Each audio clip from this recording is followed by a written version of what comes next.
Important saga of the summer, the one of Benjamin Sesko. I'm receiving many questions in the last hours because there are reports from Germany saying that Benjamin Sesko and Arsenal have reached an agreement on personal terms. My understanding, guys, is at the moment, this afternoon, then we will see later, this afternoon there is still no complete agreement between all parties involved in this story. Benjamin Sesko, his agent, Arsenal, Red Bull Leipzig, there is still nothing done in terms of transfer fee, in terms of personal terms. Talking, yes.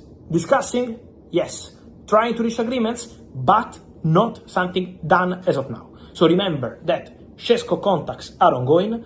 Victor Gyokeres remains an option for Arsenal, especially if the price will be the one expected when they made this pact. Gyokeres agents and Sporting for Victor Gyokeres. So let's see what kind of final pricing there will be for the striker. But for sure, what I can confirm to you is that at the moment for Sesko there is still nothing done.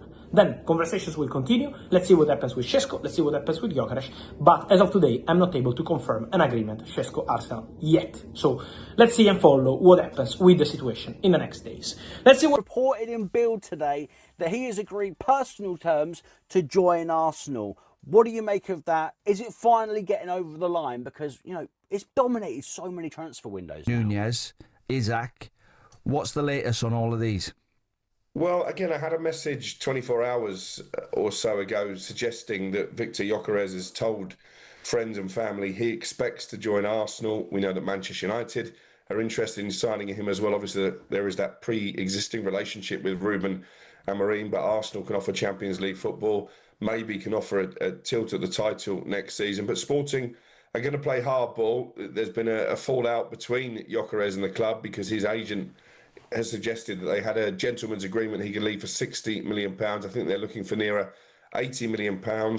Arsenal juggling both him and Benjamin Sesko. They've open talk with Leipzig as well. But at the moment, I would say Gyokeres looks the more likely. In terms of Liverpool, Florian Wirtz to undergo his medical, we understand, tomorrow to complete his British record transfer to Anfield. Milos Kerkez is very advanced as well. So Liverpool not wasting any time, and I still expect them to try and sign a striker. I think they're big favourites for me to retain their Premier League title. On the subject of Arsenal, Miles Lewis-Skelly set to put pen to paper on a new long-term contract. That'll be music to Arsenal fans' ears. He obviously had a really good season, broke through into the England team. I think he's probably favourite to be left back for England at the World Cup next summer, and there has been some interest in him from some big European teams. What about, talking of the Arsenal, you look at their first 6 games, Alex, whoa, what a tough start.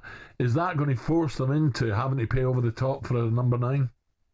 No, I think they've got their valuation. I don't think they'll hit the panic button yet. I know Arsenal fans are a bit concerned that they're seeing Liverpool strengthening from a position of power. They're seeing Manchester City making 4 signings already, and obviously they've kept their powder dry, really, so far. We expect Kepa Arrizabalaga to make the move from Chelsea to Arsenal. He's got a £5 million release clause in his contract. They're some way down the line when it comes to Martin Zubimendi from Real Sociedad as well. But they need that number 9, don't they? And they need that number 9 in, I agree with you, Al, for when they start the season away at Manchester United. I'll be there first Sunday of the Premier League season. Maybe that's not as difficult a fixture as it has been in previous years, but their first 5 or 6 games are really tough. Yeah, absolutely. Alex, have a great day today. Don't give it all back, my son. Keep it in your old style. I can tell you won yesterday by that Hugo Boss shirt you've got on, Alex. You're making an effort this morning. You've obviously won a few quid. Always make an effort for you, Dino. Nice one, Alex. Thank you. Alex Crook there, chief football correspondent here at TalkSport. Okay, coming up, we have the final hour with Dino and I before Dino heads off to beautiful Woburn. Lovely golf course, by the way. Eddie Hearn will join us and David O'Leary as well. We'll talk Leeds United and, of course, Arsenal's... Morning, Alex. Good morning. I tell you what, it was a profitable day. 9-1 winner in the last. Did you really? Yeah, absolutely. Yeah, we had a big group bet in our box, so everybody cleaned the bookies out on that last race. Excellent. Well done. What do you prefer, Alex? Goodwood or Ascot? Do you know what? It's a brilliant question. I'm a member at Goodwood. It's my local course, but yesterday was pretty spectacular. So There's not much in it. I'm probably going to lean towards Goodwood just because it's on my doorstep, but Ascot was fabulous yesterday. Yeah, brilliant. Right, time to get all the latest transfer rumours. What we got, Alex? Anything new that we've missed this morning? Well, should we start with a bit of managerial news? I've just had a message this morning to say that Bristol City will announce Gerhard Struber as their new manager today. They were in for Rob Edwards, but as we discussed yesterday, Rob Edwards expected to be appointed Middlesbrough manager.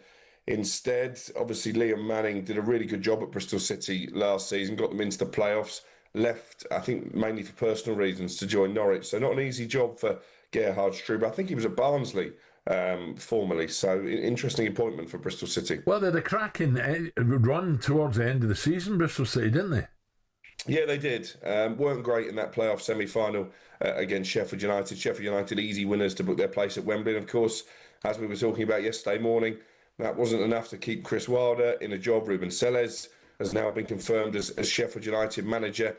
Fascinating to see how he does, because if you look at his previous jobs, they've all been towards the bottom of the table. At Southampton in the Premier League, Reading, he was obviously firefighting really because they had a lot of financial issues when he was there.